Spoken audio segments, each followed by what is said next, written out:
Selanjutnya pemirsa, kita lihat langsung bagaimana situasi terkini pada saat pembongkaran pagar laut ini. Sudah ada rekan kami, ada Nadia Soraya yang berada di lokasi.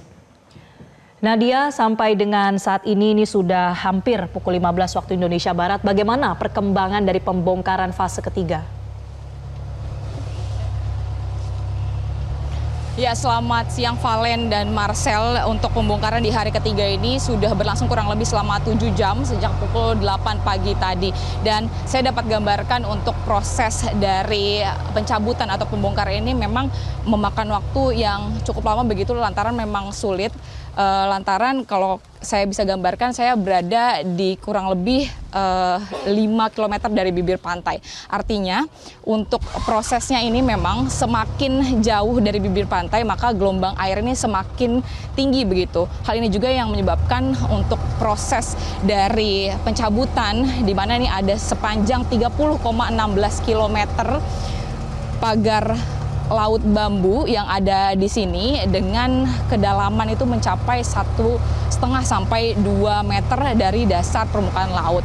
Dan untuk panjang dari bambunya sendiri ini bisa mencapai 4 hingga 5 meter. Artinya memang dalam proses tersebut ini seringkali saat pihak dari TNI AL, baik Polairut ataupun Bakamla, begitupun ada lebih dari 100 nelayan yang berjibaku untuk mencabut pagar-pagar ini seringkali putus begitu untuk talinya. Dan di samping itu saya juga tadi melihat begitu untuk proses karena semakin jauh dari bibir pantai banyak juga tiram-tiram yang membuat personil-personil TNI AL, di mana pada hari ini ada sebanyak 450 personel TNI AL ini kesulitan untuk menarik bambu-bambu tersebut. Dan untuk mengetahui kira-kira seperti apa prosesnya tadi, ini baru saja selesai tadi salah satu nelayan begitu melakukan ataupun mencabut pagar-pagar yang ada di kawasan Tanjung Pasir ini. Kita akan langsung menanyakan.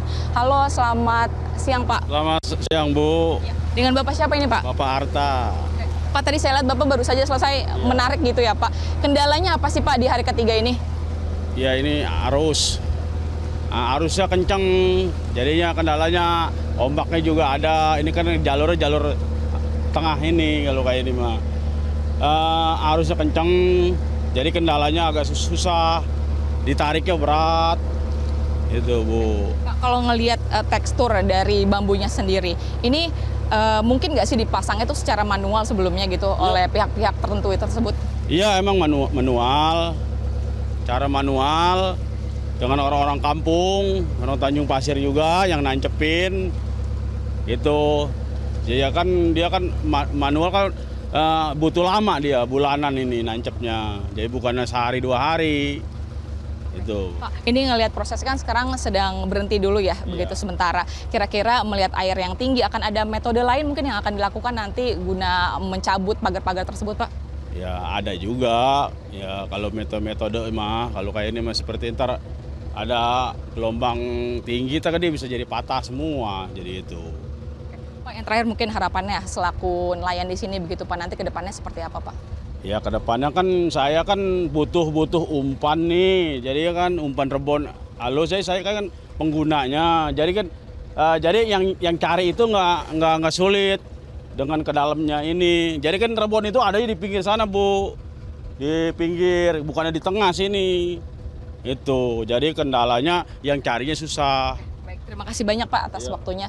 Itu dia tadi wawancara saya dengan salah satu nelayan memang di 30,16 km pagar bambu ini berada di kurang lebih 16 atau 6 kecamatan yang berada di Kabupaten Tangerang. Tadi kita dengar bersama-sama ini dari nelayan yang mengeluhkan sulitnya begitu untuk mencabut pagar-pagar tersebut, dan diharapkan nanti besok prosesnya ini bisa berlangsung lebih mudah lagi melihat kondisi cuaca yang saat ini memang sudah cukup besar begitu ya gelombang airnya.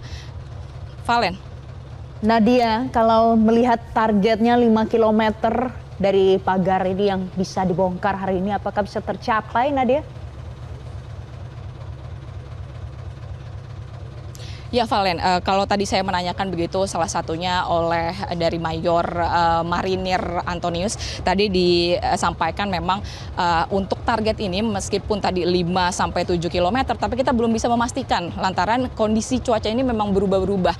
Tadi kalau dari 2 km dari bibir pantai ini sempat cuacanya ini normal, artinya untuk gelombang sendiri ini baik begitu. Namun semakin jauh ini kita melihat untuk gelombang ini semakin tinggi, maka belum dapat dipastikan kira-kira target yang dari 5 km atau 7 km tersebut ini dapat tercapai begitu. Namun semua pihak baik dari pihak TNI AL, ada kurang lebih 100 nelayan juga yang berjibaku begitu. Ini diharapkan dapat mencabut pagar-pagar ini dengan segera begitu, dan nantinya para nelayan dan masyarakat sekitar dapat beraktivitas kembali dengan normal. Valen. Baik, terima kasih Nadia Soraya melaporkan langsung dari Tangerang, Banten. Pemirsa, terkait dengan seekor ikan lumba-lumba ini ditemukan mati tersangkut dengan pagar laut kontroversial di Pelabuhan Paljaya, Tarumajaya, Kabupaten Bekasi, Jawa Barat. Ini di lokasi yang berbeda ya pemirsa, tapi juga ada pagar laut di Bekasi. Ada ikan jenis mamalia ini diduga mati akibat terjebak jaring hingga terbawa gelombang laut ke daerah pesisir di sana. Seekor ikan lumba-lumba ditemukan mati tersangkut pagar laut kontroversial di Pelabuhan Paljaya, Tarumajaya, Kabupaten Bekasi hari Rabu siang kemarin. Ikan jenis mamalia ini terlihat membusuk dan terapung di dekat pagar laut. Lumba-lumba dengan panjang lebih dari 1 meter ini diduga mati di tengah laut akibat jebakan jaring. Namun kuatnya gelombang laut utara Jawa membuat bangkai ikan lumba-lumba terseret hingga ke pesisir dan terhenti setelah tersangkut pagar laut ini. Menurut nelayan, bangkai lumba-lumba ditemukan mengapung sejak hari Selasa kemarin. Nelayan menyebut habitat lumba-lumba biasanya sering ditemukan di tengah laut atau 5 km dari titik pagar laut yang ada saat ini. Dan diduga ikan terbawa arus gelombang hingga ke pesisir pantai.